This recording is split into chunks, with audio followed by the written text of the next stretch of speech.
जय जोहार, नमस्कार। दैनिक छत्तीसगढ़ चैनल देख रहे हैं आप। छत्तीसगढ़ प्रदेश की तमाम बड़ी खबरों की करते हैं शुरुआत। सर्वप्रथम आज की पहली बड़ी खबर के साथ, यदि आप बेरोजगारी भत्ते के अंतर्गत बेरोजगारी भत्ता पाना चाहते हैं तो कुछ ऐसे नियम कानून है जो सरकार लगातार आपके सामने ला रही है, जिसको जानना आपको बेहद जरूरी है। बेरोजगारी भत्ते की राशि पात्र हितग्राहियों के बैंक खाते में प्रति माह तो भेज दी जाएगी, लेकिन जिन लोगों को बेरोजगारी भत्ता स्वीकृत किया जाएगा उन सभी व्यक्तियों को कौशल विकास प्रशिक्षण लेना अनिवार्य होगा। प्रशिक्षण के बाद उन्हें रोजगार दिलाने के लिए सहायता प्रदान करी जाएगी। यदि कौशल विकास प्रशिक्षण में कोई भी जो प्रशिक्षार्थी है भाग लेने से मना करते हैं तो उनका बेरोजगारी भत्ता देना बंद कर दिया जाएगा। यदि आवेदक को स्वरोजगार, शासकीय अथवा निजी क्षेत्र में नौकरी का ऑफर भी अगर मिलता है तो उसे अगर प्रशिक्षार्थी अस्वीकार करता है यानी उसको मना करता है तो वह बेरोजगारी भत्ता पात्र के लिए अपात्र घोषित हो जाएगा। कोरोना के बहाने बोर्ड ने विद्यार्थियों पर कृपा तो बरसाई, लेकिन इसने विद्यार्थियों की रीडिंग और राइटिंग हैबिट को पूरी तरीके से खत्म कर दिया है। हाल ही में ये मामला सेमेस्टर परीक्षा में कुल 65% छात्र के अनुत्तीर्ण होने की वजह से उजागर हुआ है। 65% जो छात्र ऐसे हैं, ये साइंस कॉलेज का मामला है दुर्ग का, जहां पर 65% छात्र फेल हो गए हैं। बात करें तो क्योंकि कॉलेज की परीक्षा में जिन विद्यार्थियों को 72% तक अंक मिले थे वे कॉलेज में एक भी पन्ने का उत्तर ठीक ढंग से नहीं लिख पाए। ये चौंकाने वाली सच्चाई दुर्ग साइंस कॉलेज की परीक्षा में उजागर हुई है। न्यू एजुकेशन पॉलिसी के तहत कॉलेज ने इस साल सेमेस्टर परीक्षा पर का आधार पर परीक्षा आयोजित कराई, जिसमें नतीजे में बात करें तो बीए का परिणाम महज 35% रहा। 65% छात्र विद्यार्थी फेल हो गए। इसी तरह बीकॉम के 489 विद्यार्थियों में से 322 को ATKT प्राप्त हुआ।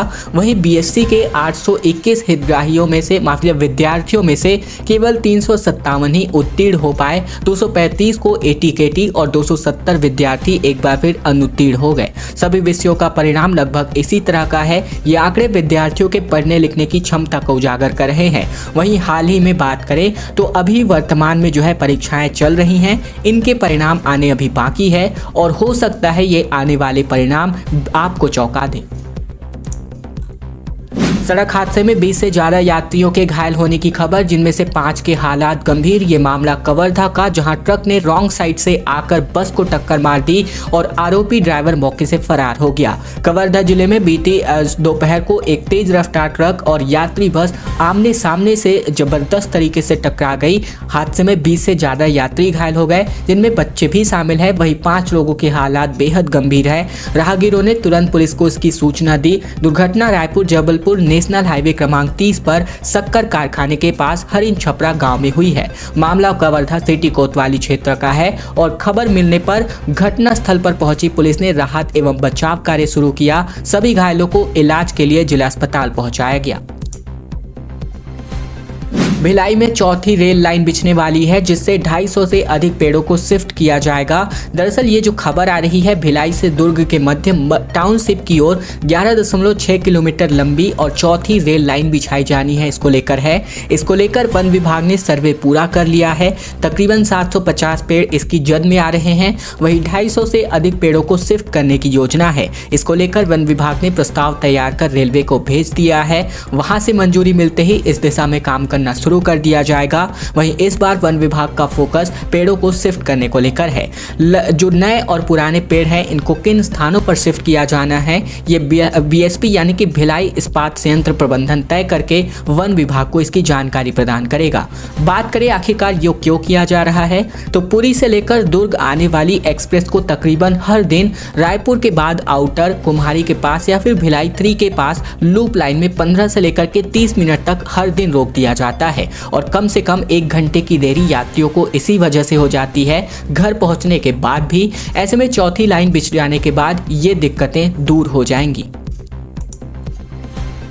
जल दिवस बीते दिन रहा। ऐसे में हम आपको एक रिपोर्ट बताने वाले हैं जो आपको चौंका सकते हैं। बढ़ती जनसंख्या और जल की उपलब्धता कम हो जाने के चलते भूमिगत जल पर भी दबाव बढ़ने लगा है। सिंचाई हो या फिर पीने के पानी या फिर दूसरी जरूरतों के लिए ज्यादा दोहन किया जा रहा है, जिसके चलते धरती का जलस्तर लगातार घट रहा है और स्थितियां गंभीर होती जा रही हैं। स्थिति ये है कि मार्च के पहले पखवाड़े में शक्ति जिले के 59 गाँव ऐसे हैं जहाँ पर जल स्तर 80 से 100 फीट तक नीचे पहुंच चुका है। तो वहीं जांजगीर चांपा जिले के 6 गांव ऐसे हैं जहां पर जलस्तर 80 से 90 फीट तक नीचे पहुंच गया है। वहीं दोनों जिलों के 280 हैंडपंपों में मार्च महीने में ही पानी देना बंद कर दिया है। तालाब भी सूखने लगे हैं और इससे जल संकट भी शुरू हो रहा है।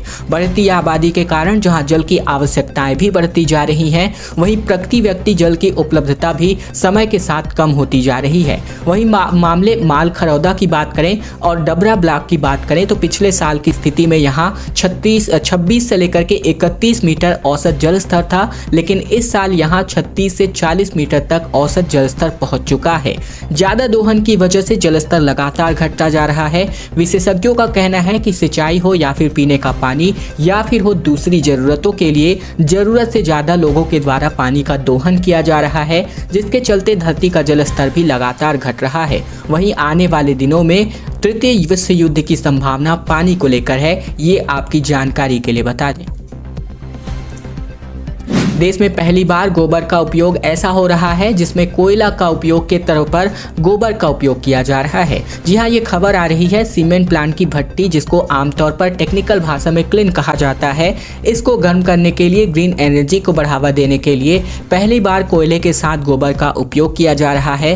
बलौदा बाजार और भाटापारा स्थित श्री सीमेंट प्लांट में जिला प्रशासन के सहयोग से ये प्रयोग शुरू हो चुका है। यहाँ 6 महीने के भीतर अब तक 38 टन गोबर की खपत हो चुकी है। वही सीमेंट बनाने की प्रक्रिया में भट्टी को गर्म करने के लिए गोबर के उपयोग का यह प्रयोग प्रदेश में पहली बार हो रहा है। श्री सीमेंट प्लांट और बलौदा बाजार जिला प्रशासन के बीच मुख्यमंत्री की मौजूदगी में एमओयू पर हस्ताक्षर हुए।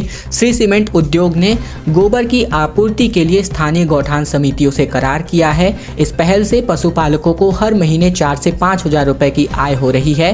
वहीं पूर्णतः गोबर से सीमेंट प्लांट की भट्टी को गर्म करने के लिए रोजाना कम से कम 50 टन गोबर की आवश्यकता होती है। वर्तमान में यह 6 से लेकर के 10 टन गोबर ही उपलब्ध हो पा रहा है, इसीलिए गोबर के साथ साथ कोयला भी मिलाया जा रहा है। वहीं इससे 95 गांवों के पशुपालकों को फायदा भी हो रहा है। बिलासपुर में धूमधाम से मनाया गया हिंदू नववर्ष। रामधुन पर थिरकी युवतियां, शोभा यात्रा में जमकर हुई आतिशबाजी, वहीं भगवान राम के जयकारों से पूरा शहर गूंज उठा। बीते दिन चैत्र नवरात्र पर देवी आराधना के साथ ही हिंदू नववर्ष पर शहर पूरी तरीके से भगवामय हो गया। जगह जगह पर चौक चौराहे पर केसरिया, तोरण और पताका के साथ पूरा शहर भगवान राम के जयकारों से गूंजता रहा। इस दौरान पुलिस ग्राउंड से निकाली गई शोभा यात्रा में भगवाधारी युवतियां और महिलाएं रामधुन पर थिरकती नजर आई। हिंदू नववर्ष को पर्व के रूप में मनाने के लिए हिंदूवादी संगठनों के साथ ही शहर के विभिन्न सामाजिक संगठन लगातार तैयारियों में जुटे थे।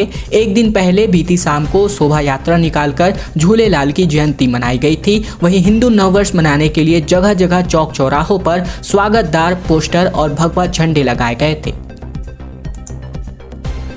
नवरात्र पर निकाली गई झांकी में भीषण आग लग गई। एक युवक ने कूद करके अपनी जान बचाई। हजारों लोगों की भीड़ में आग लगने की वजह से हड़कंप की स्थिति निर्मित हो गई। कोरबा में नवरात्र पर झांकी के दौरान अचानक आग लगने का मामला सामने आया है। यह आग उसी समय लगी जब हजारों की मात्रा में श्रद्धालु झांकी में शामिल होने एकत्रित हुए थे। तभी अचानक तेज आग की लपटें उठने लगी, जिसके बाद आसपास खड़े लोगों के बीच हड़कंप मच गया। हालांकि इस घटना में किसी को भी गंभीर नुकसान नहीं पहुंचा है, ये राहत की बात है। दोस्तों, खबरों में आगे बढ़े इसके पहले अगर आप छत्तीसगढ़ प्रदेश के हैं, छत्तीसगढ़ की तमाम बड़ी खबरें ठीक इसी प्रकार इस चैनल के माध्यम से रोजाना देखना चाहते हैं तो नीचे लाल कलर का सब्सक्राइब बटन दिया है, जिसे दबाकर चैनल को आपको सब्सक्राइब करना है ताकि प्रतिदिन की महत्वपूर्ण खबरें छत्तीसगढ़ समाचार हम आप तक रोजाना पहुंचा सकें। विधानसभा में छत्तीसगढ़ मीडिया कर्मी सुरक्षा विधेयक 2023 को सर्वसम्मति से पारित कर दिया गया। छत्तीसगढ़ पत्रकारों की सुरक्षा के लिए महाराष्ट्र के बाद अब कानून बनाने वाला दूसरा राज्य देश में बन चुका है। बता दें कि विधानसभा परिसर में छत्तीसगढ़ मीडिया कर्मी सुरक्षा विधेयक 2023 को सर्वसम्मति से पारित कर दिया गया। भूपेश बघेल ने विधानसभा परिसर में मीडिया प्रतिनिधियों से चर्चा करते हुए कहा कि आज का दिन छत्तीसगढ़ विधानसभा और छत्तीसगढ़ के लिए ऐतिहासिक दिन है।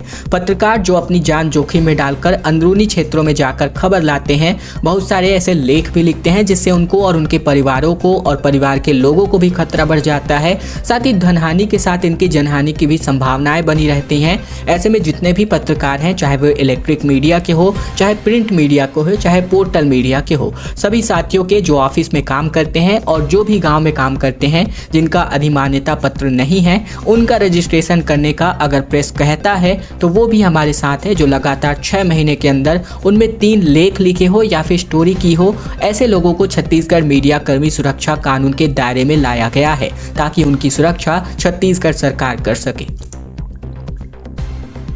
एक बड़ी खबर आ रही है जगदलपुर से, जहां पर बस्तर जिले के तोकापाल ब्लॉक में भेजरी पदर गांव में रहने वाले एक परिवार ने कुछ साल पहले ही अपने मूल धर्म को छोड़कर ईसाई धर्म अपना लिया था और हाल ही में इस परिवार की एक बुजुर्ग महिला की शनिवार की मौत हो गई थी, जिसको लेकर ग्रामीणों ने गाँव में उनके शव को दफनाने नहीं दिया और शव दफनाने को लेकर के दोनों पक्षों में जम करके विवाद हो गया था, जिसके बारे में आपको बीते दिन भी बताया था। और ऐसे में एक नया विवाद, एक नया मोड़ सामने आ रहा है। विवाद का समाधान तलाशने आदिवासी समाज के प्रतिनिधि मंडल ने पहल की है। धर्मांतरित वृद्ध महिला का परिवार यदि मूल धर्म में वापसी करता है तो ये विवाद का पटाक्षेप संभव है और देवगुड़ी में सैकड़ों आदिवासी हाल ही में एकत्रित हुए हैं। बता दें कि आदिवासी समुदाय के लोग प्रशासन और पुलिस के अफसरों के साथ बैठक के लिए पहुंचे हैं। मीडिया की उपस्थिति को लेकर आदिवासियों ने आपत्ति जताई है। बैठक की फोटो और वीडियोग्राफी की भी मनाही की जा रही है। नवरात्रि पर मां का दरबार जगमगाया। महामाया मंदिर में 25,000 मनोकामना जुट प्रचलित हुई। लखनी देवी में अन्नपूर्णा के साथ जवारा कलश की भी पूजा हो रही है। रतनपुर स्थित महामाया मंदिर में देवी की पूजा के साथ ही 51वीं शक्तिपीठ के रूप में होती है और यहाँ पूरे 9 दिनों तक नवरात्र पर्व की धूम रहती है। इस बार मां देवी मंदिर में 25,000 ज्योति कलश प्रचलित की जा रही है। वहीं लखनी देवी मंदिर में जवारा कलश का विशेष महत्व है। यहाँ उनकी पूजा अर्चना मां अन्नपूर्णा के रूप में की जाती है। यही वजह है कि 28 साल से मंदिर में जवारा कलश की स्थापना की जा रही है। ऐसे में चैत्र नवरात्रि पर्व पर इस बार रतनपुर स्थित प्रसिद्ध महामाया देवी मंदिर है, पूरे 9 दिनों तक यहाँ सचंडी यज्ञ के साथ जस गीत का भी आयोजन होता है, जिसकी शुरुआत बीते दिन से हुई। मेडिकल कॉलेजों में 300 सीटें बढ़ने वाली हैं। चिकित्सा शिक्षक और नर्सिंग के कमियों के साथ ही यहां पर पद कई खाली हैं। छत्तीसगढ़ के मेडिकल कॉलेजों में इस वर्ष 300 सीटें बढ़ाई जाएंगी। पिछले दिनों पंडित जवाहरलाल नेहरू मेडिकल कॉलेज रायपुर को नेशनल मेडिकल कमीशन यानी NMC से 50 सीटों की मान्यता दी गई। वहीं बिलासपुर, अंबिकापुर, जगदलपुर और साथ ही राजनांदगांव और रायगढ़ में 250 सीटों की अनुमति जल्द ही मिल सकती है। मेडिकल कॉलेज प्रबंधन के अनुसार आने वाले समय में बढ़ती मेडिकल सीटों को देखते हुए मेडिकल कॉलेजों में छात्रों के बैठने समेत अन्य व्यवस्थागत समस्या आएंगी, क्योंकि इंफ्रास्ट्रक्चर बढ़ाने को लेकर शासन द्वारा कोई पहल नहीं की गई है। बता दें कि वर्तमान में राज्य के 10 शासकीय मेडिकल कॉलेजों में 1370 MBBS की सीटें हैं और वहीं 3 मेडिकल कॉलेजों में 450 सीटें हैं। खालिस्तानी समर्थक अमृतपाल के समर्थन में रायपुर में भव्य रैली निकाली गई। आप कार्यालय के सामने जम करके पंजाब सरकार का पुतला फूंका गया। दरअसल वारिस पंजाब दे संगठन का प्रमुख व खालिस्तानी समर्थक अमृतपाल सिंह के समर्थन में रायपुर में विभिन्न प्रकार की रैली निकाली गई, जिसमें रैली में शामिल लोगों का पंजाब सरकार के खिलाफ गुस्सा फूट पड़ा। प्रदर्शन कर रहे लोगों ने आम आदमी पार्टी कार्यालय के सामने पंजाब सरकार का पुतला फूंका और जमकर नारेबाजी की। अमृतपाल सिंह के समर्थन में उतरे लोगों आरोप लगाते हुए कहा कि अमृतपाल पंजाब में नशे के खिलाफ काम कर रहा था, लेकिन ड्रग्स माफिया को संरक्षण देने के लिए उसे फंसाया जा रहा है। पंजाब के मौजूदा हालात पर मुख्यमंत्री बघेल ने भी अपना बयान जारी किया। उन्होंने कहा कि नई सरकार के बनने के बाद पंजाब की स्थिति बिगड़ गई है। बहुत परेशानी झेलकर लोगों ने अपनी जान गंवाई है। ये खबर चैत्र नवरात्र में महिलाओं ने बड़ी संख्या में स्कूटी रैली निकाली, जो कि जगदलपुर से है। जय श्री राम के नारे के साथ चैत्र नवरात्र की शुभकामनाएं दी गई। इस माहौल में पूरा शहर भक्तिमय हो गया। इस अवसर पर पूरे दिनों तक जगह जगह पर सांस्कृतिक कार्यक्रम के भी आयोजन किए गए। महिलाओं ने दंतेश्वरी मंदिर प्रांगण के सामने एकत्र होकर बड़ी संख्या में स्कूटी रैली निकाली। इस संबंध में प्रांत संयोजिका सरिता यादव ने बताया कि पिछले वर्ष में हिंदू नववर्ष के अवसर पर बड़ी संख्या में महिलाओं ने रैली में शामिल हुई थी और इस वर्ष भी सैकड़ों की संख्या में महिलाएं स्कूटी रैली में शामिल हुई और मातृशक्ति का इन्होंने परिचय दिया। दिल्ली के इंडिया गेट से सीआरपीएफ की 75 वीरांगनाएं जगदलपुर के लिए बुलेट से निकली थी, जो पहुंच चुकी। और ऐसे में दिल्ली के इंडिया गेट से सीआरपीएफ की जो 75 वीरांगनाएं हैं, ये इनका स्वागत रायपुर में हुआ। जगदलपुर में 25 मार्च को होने वाले 84वें स्थापना दिवस पर ये जो यहाँ पर वीरांगनाएं हैं शामिल होने वाली हैं। इस दौरान महिला सशक्तिकरण का संदेश ये महिलाएं दे रही हैं। दिल्ली से आगरा होते हुए ग्वालियर, शिवपुरी, भोपाल और नागपुर और भंडारा होते हुए डेयर डेविल्स अब रायपुर पहुंच चुकी हैं। वे टाटीबंध से तेलीबांधा होते हुए आरंग में आयोजित कार्यक्रम में शामिल हुई। इसके बाद वे कोंडागांव होते हुए जगदलपुर के लिए रवाना हो गई है, जहां पर 84वां स्थापना दिवस के अवसर पर जहां अमित शाह भी आने वाले हैं, इसमें हिस्सा लेंगे। यूथ कांग्रेस का यंग इंडिया के बोल सीजन 3 का आगाज हो चला है, जिसमें तेज तर्रार वक्ताओं को संगठन से जोड़ने के लिए युवा कांग्रेस अब अपनी एफर्ट लगाने वाली है। दरअसल छत्तीसगढ़ युवा कांग्रेस ने बीते दिन से प्रदेश भर में यंग इंडिया के बोल सीजन 3 का आगाज कर दिया है। इसके जरिए संगठन प्रदेश भर के तेज तर्रार वक्ताओं को संगठन में मौका देगा। पिछले साल इन कार्यक्रम से संगठन ने इसी प्रतियोगिता के जरिए राष्ट्रीय स्तर पर कई प्रवक्ताओं का चयन किया था। कांग्रेस के प्रदेश कार्यालय राजीव भवन में पीसीसी प्रमुख मोहन मरकाम, युवा कांग्रेस के राष्ट्रीय वरिष्ठ प्रवक्ता सुबोध हरिद्वाल और युवा कांग्रेस के प्रदेश अध्यक्ष आकाश शर्मा, यंग इंडिया के बोल की छत्तीसगढ़ प्रभारी आर्यन शर्मा भी मौजूद रहीं। भाजपा विधानसभा में धर्मांतरण का मुद्दा उठाने वाली है। ईसाई समाज के लोगों को पुजारी का मानने का आरोप लगाया गया। 11 सदस्यीय टीम ने मामले की जांच की है। दरअसल छत्तीसगढ़ के बस्तर जिले में एक गांव में शव दफनाने को लेकर दो पक्षों के बीच हुए विवाद में अब राजनीतिक तूल पकड़ लिया है। मामले के दूसरे दिन भाजपा की 11 सदस्यीय टीम जांच करने गाँव पहुंची। ग्रामीणों से मुलाकात की गई और इस जाँच की टीम में शामिल भाजपाइयों का आरोप है कि ईसाई समुदाय के लोगों ने गाँव के पुजारी समेत पुलिस जवानों की पिटाई की है। नेताओं का कहना है कि बस्तर में लगातार धर्मांतरण हो रहा है। यही वजह है कि नारायणपुर के बाद बस्तर जिले में इस तरह की हिंसक घटनाएं हुई हैं और अब भाजपा इस मामले को विधानसभा में उठाने की तैयारी कर रही है। ध्वज, रामायण और हनुमान चालीसा की पुस्तक का विधायक ने वितरण किया। ये मामला रायपुर का है, जहां हिंदू नववर्ष एवं चैत्र नवरात्र के पावन अवसर पर विधायक विकास उपाध्याय ने पश्चिम विधानसभा क्षेत्र अंतर्गत रामचरितमानस रामायण, इसके अलावा सुंदरकांड व हनुमान चालीसा की पुस्तक का वितरण किया। साथ ही में 20,000 से भी ज्यादा जो यहाँ पर भगवा ध्वज है, इनका वितरण कर पश्चिम विधानसभा क्षेत्र को जय माता दी, जय सिया राम और जय श्री राम के भक्तिमय स्वरूप निर्मित करने का प्रयास किया गया। इस अवसर पर उनके निवास में संगीतमय सुंदरकांड पाठ और हनुमान चालीसा का पाठ का आयोजन किया गया।